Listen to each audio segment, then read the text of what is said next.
श्रीमद् भगवद गीता के पास आपके हर प्रश्न का उत्तर है। चाहे आपकी कोई भी परेशानी हो, कोई भी इच्छा हो, श्रीमद् भगवद गीता आपके हर प्रश्न का उत्तर देती है, आपकी हर समस्या का हल देती है। चाहे वो परेशानी आपके मन की हो या धन की हो या आपके शरीर की हो या आपके रिश्तों की हो, आपको अपनी हर समस्या का उत्तर श्रीमद् भगवद गीता में जरूर मिलेगा।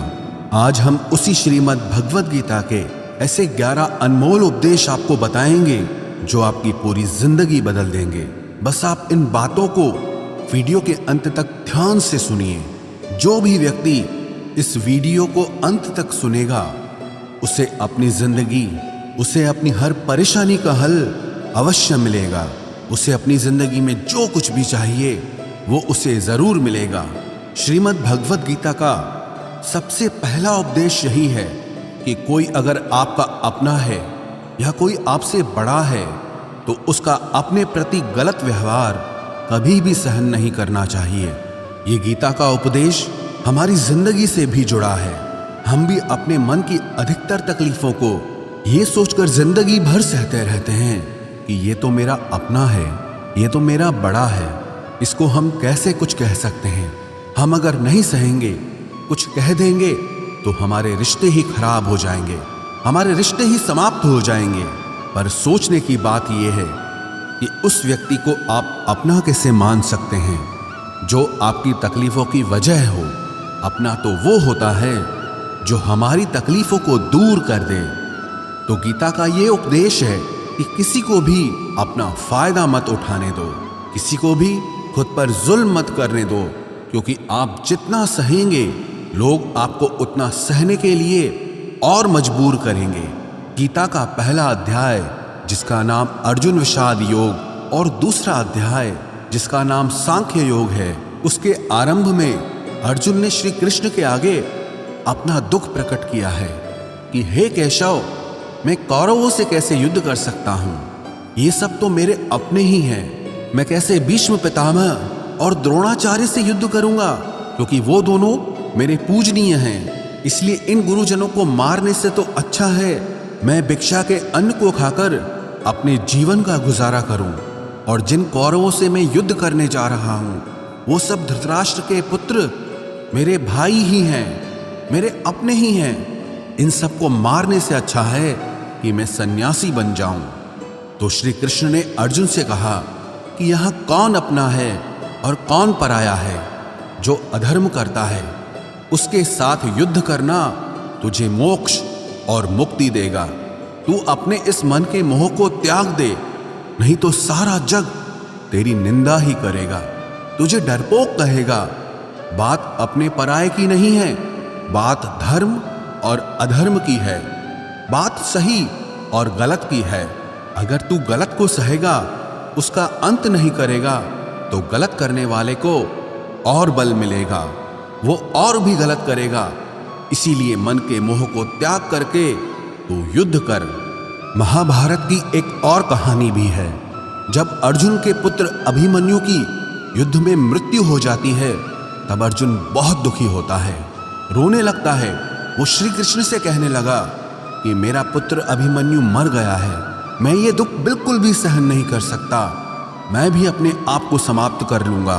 फिर भगवान श्री कृष्ण उसे आत्माओं के लोक में लेके गए, जहां अभिमन्यु आनंद से बैठा हुआ था, क्योंकि उसने क्षत्रियोचित व्यवहार किया, इसलिए उसे उत्तम पद की प्राप्ति हुई।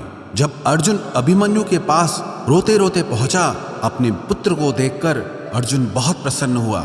उसे गले से लगाकर कहने लगा कि हे पुत्र, तेरे बिना तो मैं जी ही नहीं सकता, मैंने तो अपने जीवन की आशा का ही त्याग कर दिया है।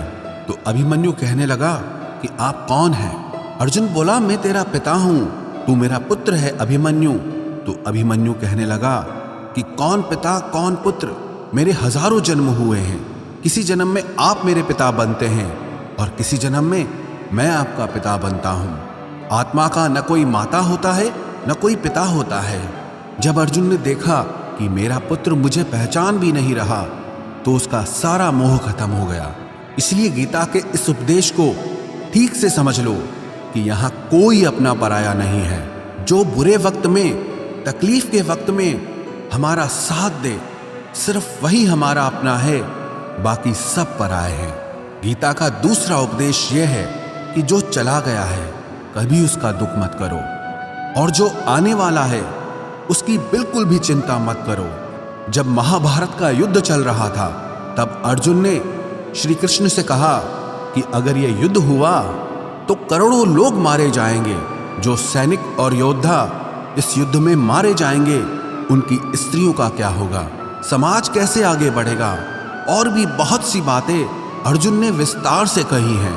तो भगवान श्री कृष्ण ने कहा, अशोच्यानन्व शोचस्त्वम प्रज्ञावादांश भाषसे गतासून अगतासूश्च नानुशोचन्ति पंडिताः। श्री कृष्ण बोले, हे अर्जुन, तू बड़ी बड़ी ज्ञानियों जैसी बातें करता है, लेकिन जो सच में ज्ञानी होता है, वो जो लोग मर चुके हैं, जा चुके हैं या एक दिन जाने वाले हैं, उनकी चिंता नहीं करता है, उनका दुख नहीं करता है। तेरे हाथ में कुछ भी नहीं है, तू चाहकर भी कुछ कंट्रोल नहीं कर सकता। जीवन और मरण ये तो प्रकृति की नियति है। इसीलिए जो ज्ञानी होता है वो किसी के मरने पर भी रोता नहीं है।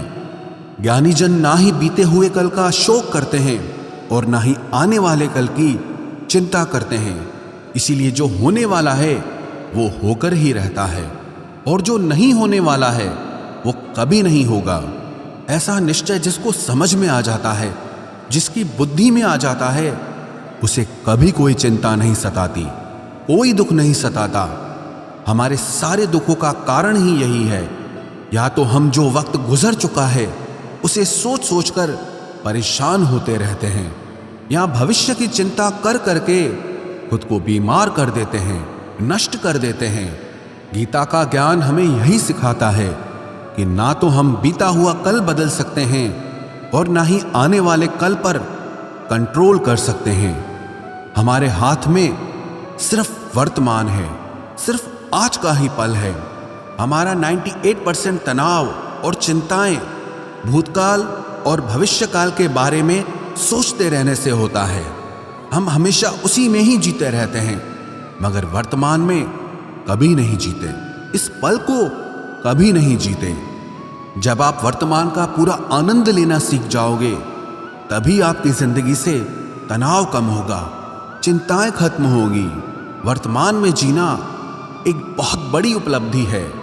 हमारे हाथ में भी सिर्फ आज का ही पल है। हमें जो भी करना है आज ही करना है। कभी भी ये सोचकर समय को नष्ट नहीं करना चाहिए कि अभी मेरे पास बहुत समय बचा है। एक गुरुजी ने अपने एक शिष्य को पारस का पत्थर दिया। उनका वो शिष्य बहुत आलसी था, हर काम को कल पे टाल देता था। तो गुरुजी ने उसे कहा कि मैं तुझे ये पारस पत्थर दे रहा हूं। इस पारस पत्थर से जब तू लोहे को स्पर्श कराएगा तो वो लोहा स्वर्ण बन जाएगा, सोना बन जाएगा। और ये पारस पत्थर मैं तुझे 1 महीने के लिए दे रहा हूं। जब 1 महीना समाप्त हो जाएगा तब मैं तुझसे ये पत्थर वापस ले लूंगा। तब तक तू इस पत्थर को अपने पास ही रख। गुरुजी का वो शिष्य बाजार में लोहा खरीदने के लिए गया। जब बाजार में वो लोहा खरीदने पहुंचा तो उसे लोहे का वो रेट बहुत महंगा लगा। उसने कहा थोड़े दिन रुक के ले लूंगा, जब लोहे का रेट कम हो जाएगा। पर उसकी बुद्धि में ये बिल्कुल नहीं आया कि इस लोहे को मैं सोना बनाकर बहुत अधिक धन बना सकता हूं। लेकिन उसके मन की सुस्ती, उसके मन का आलस्य, उसकी वजह से उसने उस काम को कल पे टाल दिया। ऐसे ही करते करते पूरा महीना समाप्त हो गया। फिर गुरुजी उस शिष्य के पास आ पहुंचे कि बताओ तुमने कितना सोना बनाया। शिष्य बोला कि मैंने तो अभी सोना बनाना शुरू भी नहीं किया। तो गुरुजी ने कहा मुझे मेरा वो पारस पत्थर वापस चाहिए। शिष्य बोला कि नहीं, मुझे थोड़ा वक्त दीजिए, मैं थोड़ा सोना बनाना चाहता हूँ। गुरुजी ने कहा कि ये पारस पत्थर पूरा 1 महीना तेरे पास था, पर तू कुछ नहीं कर पाया, लेकिन अब समय समाप्त हो चुका है। ऐसे ही ये हमारा जीवन है, हमारी जिंदगी है, और ये समय ही पारस पत्थर है। हम समय के एक एक पल से अपने जीवन को सोना बना सकते हैं, लेकिन हमें ये लगता है कि हमारे पास बहुत समय बचा है, एक दिन जिंदगी को जी लेंगे, एक दिन जिंदगी में खुश हो जाएंगे, लेकिन वो दिन कभी नहीं आता और हम जिंदगी भर भागते रहते हैं, चिंता करते रहते हैं, दुखी होते रहते हैं, लेकिन जिंदगी को जीना, खुश रहना हम भूल जाते हैं। इसलिए गीता का ज्ञान हमें यह सिखाता है कि आप आज में जीना सीखो, इस पल में जीना सीखो। गीता का तीसरा उपदेश यह है कि मौत से डरना बिल्कुल व्यर्थ है। श्री कृष्ण ने गीता में कहा है कि यह संसार मृत्यु लोक है। जिसका भी जन्म हुआ है वो एक दिन जरूर मर जाएगा। जिसका आरंभ हुआ है उसका अंत अवश्य होगा। हम इसे रोक नहीं सकते। जैसे हम रोज कपड़े बदलते हैं, वैसे ही हमारी आत्मा नया शरीर धारण करती है। मृत्यु सिर्फ इस जीवन का एक नया आरंभ है, इस जीवन का अंत नहीं है। आत्मा कभी नहीं मर सकती और ना ही उसे कोई मार सकता है, लेकिन मौत का डर मनुष्य को सबसे ज्यादा लगा रहता है। मौत का दुख भी इंसान को सबसे ज्यादा होता है। एक पेड़ में दो पक्षियों का जोड़ा रहता था। उन दोनों को एक दूसरे से बहुत प्रेम था। उन्होंने साथ जीने मरने की कस्में खाई थी। एक दिन वहां एक शिकारी आया और उसने एक तीर चलाकर वहां पेड़ पर बैठे मादा पक्षी को मार दिया। तो वो अकेला नर पक्षी रोने लगा कि मैं तुम्हारे बिना कैसे जी पाऊंगा। तुम्हारी जगह मेरी मृत्यु आ जाती, मेरा जीवन तुमको मिल जाता। वो रो रो के बहुत विलाप करने लगा। इतने में ही उस शिकारी ने दूसरा तीर चलाया और उस नर पक्षी को भी मार दिया। वास्तविकता में ये कहानी हमारी ही है। हम भी रोते रहते हैं जब कोई मरता है तो, लेकिन हमें ये नहीं पता कि एक न एक दिन हमारा भी जीवन समाप्त हो जाएगा। हम भी उसी मृत्यु के पेड़ पे ही बैठे हैं, लेकिन शरीर का मिटना हमारा अंत नहीं है। श्री कृष्ण ने अर्जुन से कहा कि हे अर्जुन, तेरे और मेरे अनंत जन्म हुए हैं। तुझे कुछ भी याद नहीं है, लेकिन मुझे सब याद है। जो व्यक्ति इस सत्य को समझ ले कि मैं यहां इस संसार में कुछ समय के लिए आया हूं, उसकी जिंदगी के सारे झगड़े, सारे दुख, सारी चिंताएं ही समाप्त हो जाएंगी। जब इस संसार से जाना ही है तो दुख किस बात का। पहले के जमाने में साधु महात्मा लोग पैदल यात्रा करते थे। यात्रा करते करते वो एक नगर में पहुंचे। वो महात्मा बहुत थक चुके थे। उस नगर में उन्होंने एक महल देखा और उन्होंने उस महल में जाकर विश्राम करने का सोचा और वो महल में जाकर सो गए। जब उस महल में वहां का राजा पहुंचा तो अपने पलंग पर उस महात्मा को सोता देखकर बहुत हैरान हो गया। राजा उस महात्मा से पूछने लगा कि तुम मेरे महल में कैसे घुस आए और मेरे बिस्तर पर सो रहे हो। महात्मा कहने लगा, ये तुम्हारा महल है? मुझे तो लगा ये धर्मशाला है। तो राजा ने कहा, आपको मेरा महल धर्मशाला कैसे लगा? तो महात्मा ने राजा से प्रश्न किया कि तुमसे पहले इस महल में कौन रहता था? तो वो राजा बोला कि मुझसे पहले मेरे पिता यहाँ पर रहते थे और उससे पहले मेरे दादाजी यहाँ पर रहते थे। तो महात्मा ने फिर प्रश्न किया कि क्या तुम इस महल में हमेशा रहोगे या तुम्हारे बाद कोई और रहेगा? तो राजा कहने लगा कि मेरे बाद मेरा पुत्र इस महल में रहेगा। तो महात्मा राजा से कहने लगे कि जिस जगह पर रहने वाले बार बार बदल जाते हों उसे घर कैसे कह सकते हो? वो तो धर्मशाला ही है। इसीलिए तेरे महल को धर्मशाला समझकर मैं इसमें रात बिताने के लिए आ गया। धर्मशाला जान जग को, जीव सब मेहमान है। मोह किससे मत करो, सब स्वप्न का सामान है। यदि हम भी इस बात को समझ लें कि हम यहाँ कुछ समय के लिए आए हैं, आनंद करने के लिए आए हैं, खुश रहने के लिए आए हैं, तो हमारे सारे दुख ही समाप्त हो जाएं। जब हम अपना मोह यहाँ जमा लेते हैं, अपना दावा यहाँ जमा लेते हैं कि ये मेरा है, इसे मैं छोड़ नहीं सकता, इसके बिना मैं जी नहीं सकता, तो हमारा जीवन दुखों से भर जाता है। इसलिए जीवन में मृत्यु का भय त्याग करके जीवन का प्रतिपल आनंद लेना चाहिए। गीता का चौथा उपदेश, मन और विचारों को कंट्रोल किए बिना जीवन में कभी शांति और सुकून मिलने वाला ही नहीं है। अर्जुन ने श्री कृष्ण से कहा कि मेरा मन सही गलत सब कुछ जानता है, फिर भी मेरे विचार और मेरा मन मुझसे कंट्रोल नहीं होता। मैं जो करना चाहता हूं वो कर नहीं पाता हूं। और जो नहीं करना चाहता हूं वो मेरा मन मुझसे जबरदस्ती करवाता है।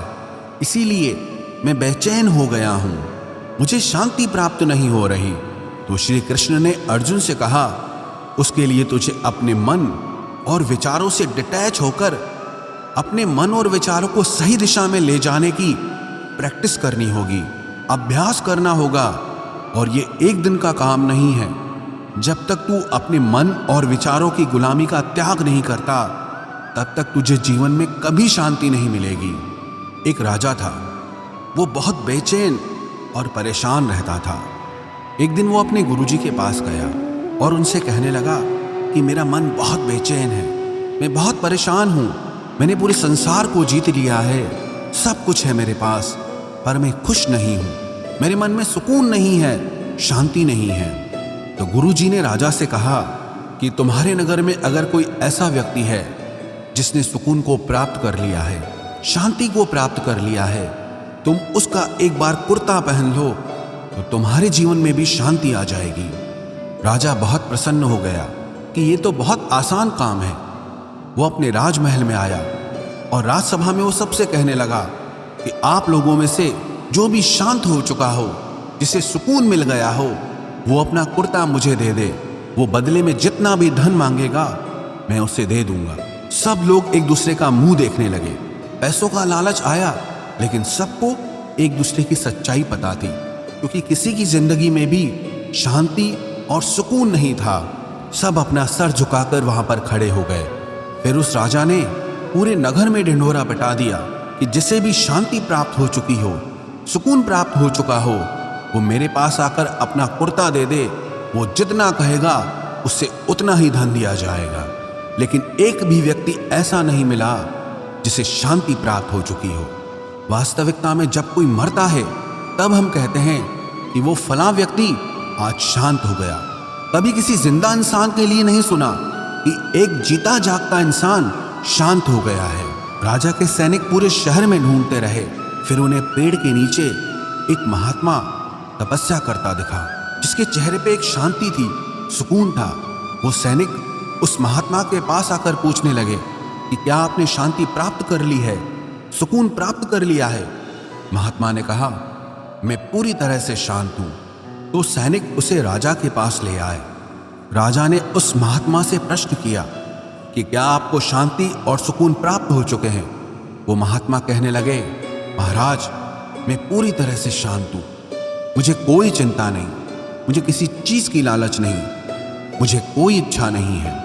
तो राजा भी बहुत प्रसन्न हो गए कि आखिर वो व्यक्ति मिल ही गया जिसे शांति की प्राप्ति हो चुकी है, जिसे सुकून प्राप्त हो चुका है। तो राजा उस महात्मा से कहने लगे कि हे महात्मा, आप कृपया करके अपना कुर्ता मुझे दे दीजिए, बदले में आप जो मांगेंगे मैं आपको दे दूंगा।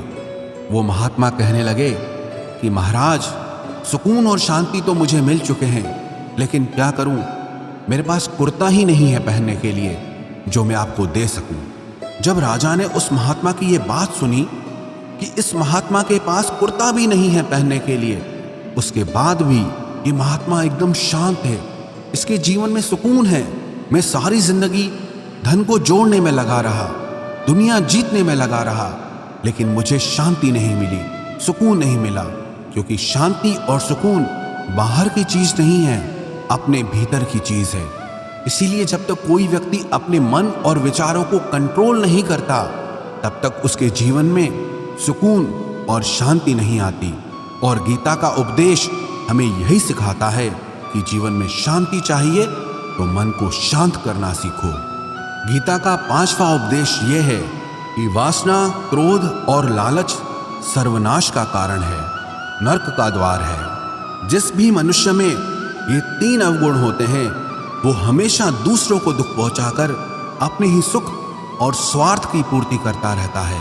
किसी भी चीज की हद से ज्यादा वासना करना और क्रोधी स्वभाव होना और मन में लालच होना उसके जीवन के सुख को समाप्त कर देते हैं, उसके सारे रिश्तों में जहर भर देते हैं। इन्हें नरक का द्वार इसीलिए कहा गया है क्योंकि जिस इंसान में अत्यधिक क्रोध है, लालच है, वासना है, उसका पूरा जीवन जहर से भर जाता है, उसको मरने के बाद नहीं, जीते जी यहीं पर नरक का दर्शन होता है। गीता का छठा उपदेश यह है कि सब भगवान एक ही हैं, कोई छोटा बड़ा नहीं है। सब एक परब्रह्म परमात्मा के अलग अलग रूप और नाम हैं। श्री कृष्ण ने गीता के 10वें अध्याय विभूति योग में बताया है कि जितने भी जगत के देवी देवता हैं वो सब मेरी ही विभूति है। मैं ही शिव हूं, मैं ही इंद्र हूं, मैं ही यक्षराज कुबेर भी हूं, मैं ही अग्निदेव हूं, देवताओं के गुरु बृहस्पति भी मैं हूं, समुद्र भी मैं ही हूं, अक्षरों में ओम भी मैं ही हूं, काल का महाकाल भी मैं ही हूं, सारे जगत का नाश, उत्पत्ति और पालन करने वाला भी मैं ही हूं। श्री कृष्ण ने अर्जुन से कहा कि मेरी विभूतियों का कोई अंत नहीं है, इसलिए सब भगवान, सब नाम, सब देवता मेरे ही रूप हैं। इसीलिए तो किसी भी देव या ईश्वर में कभी भेद बुद्धि मत करना, कभी किसी को छोटा बड़ा मत समझना।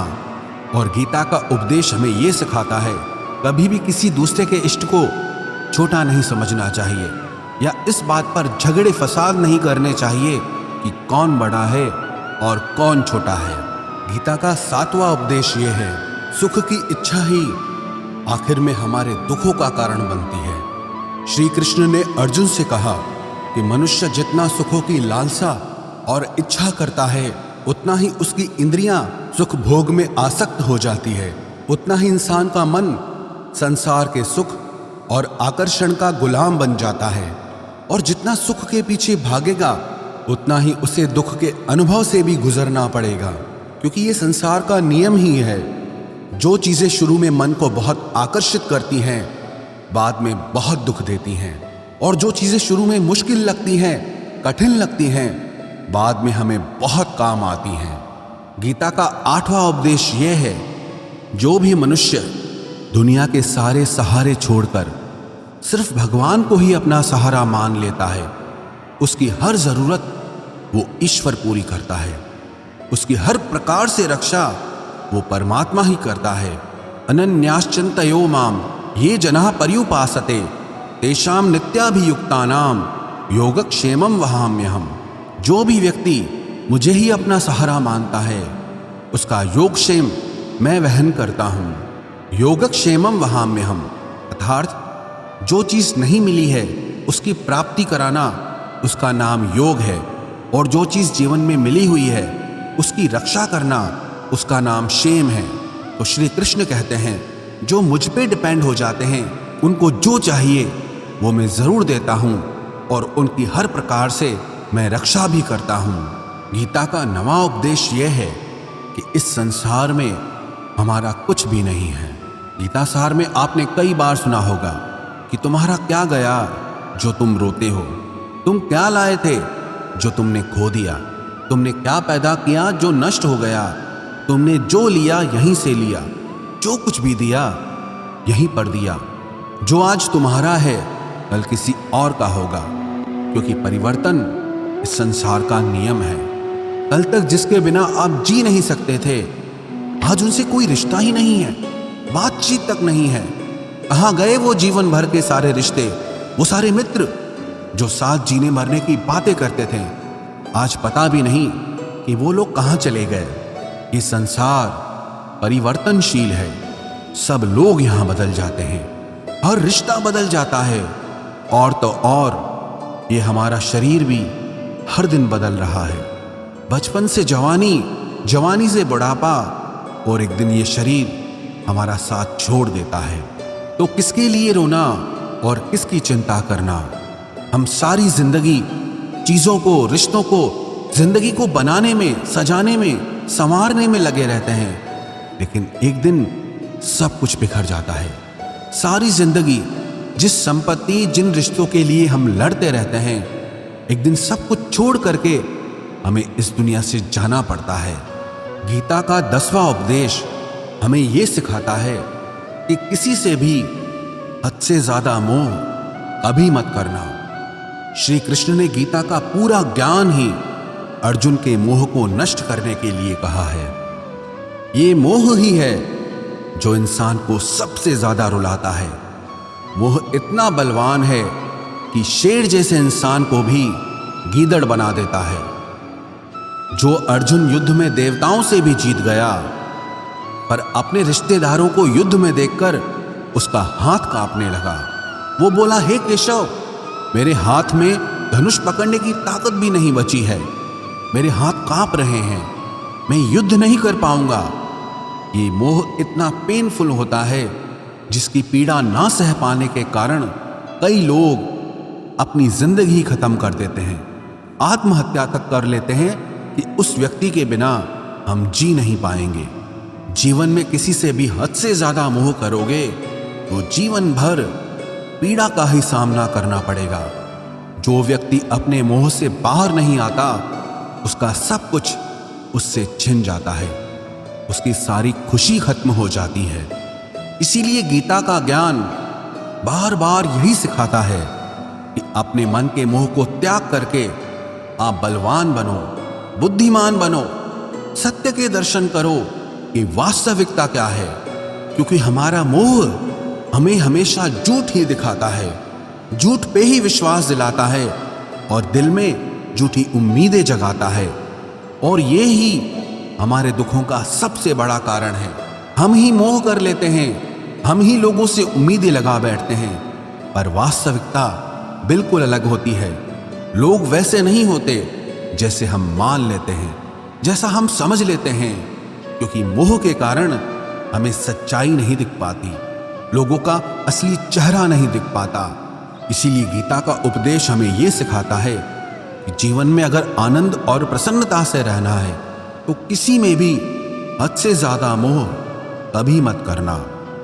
गीता का 11वां उपदेश ये है कि इस दुनिया में अगर आए हो तो दुख तो मिलेगा ही मिलेगा।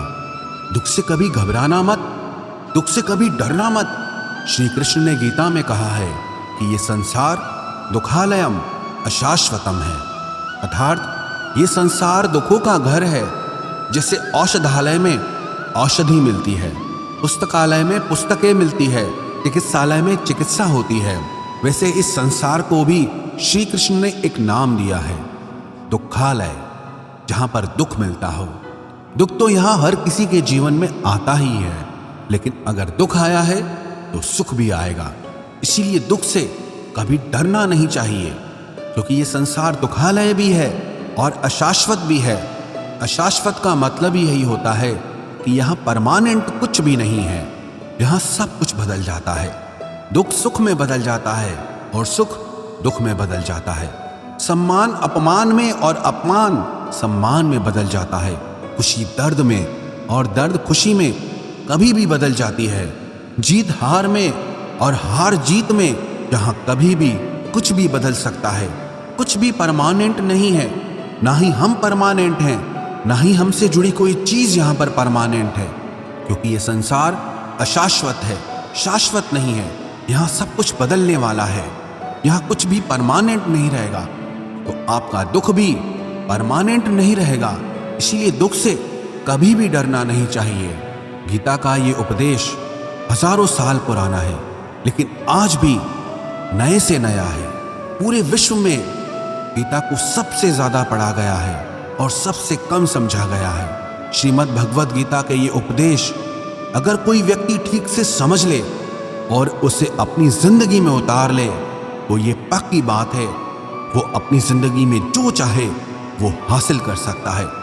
अपने जीवन की हर समस्या से वो एक पल में बाहर आ सकता है। श्रीमद् भगवद गीता के इस दिव्य उपदेश को हमें बार बार सुनना चाहिए, हर रोज सुनना चाहिए। जब भी जीवन में कोई चिंता या परेशानी आए तो एक बार इस उपदेश को जरूर सुन लेना और मन में ये विश्वास रखना कि गीता का ये उपदेश आपकी जिंदगी की हर परेशानी में आपको राह अवश्य दिखाएगा।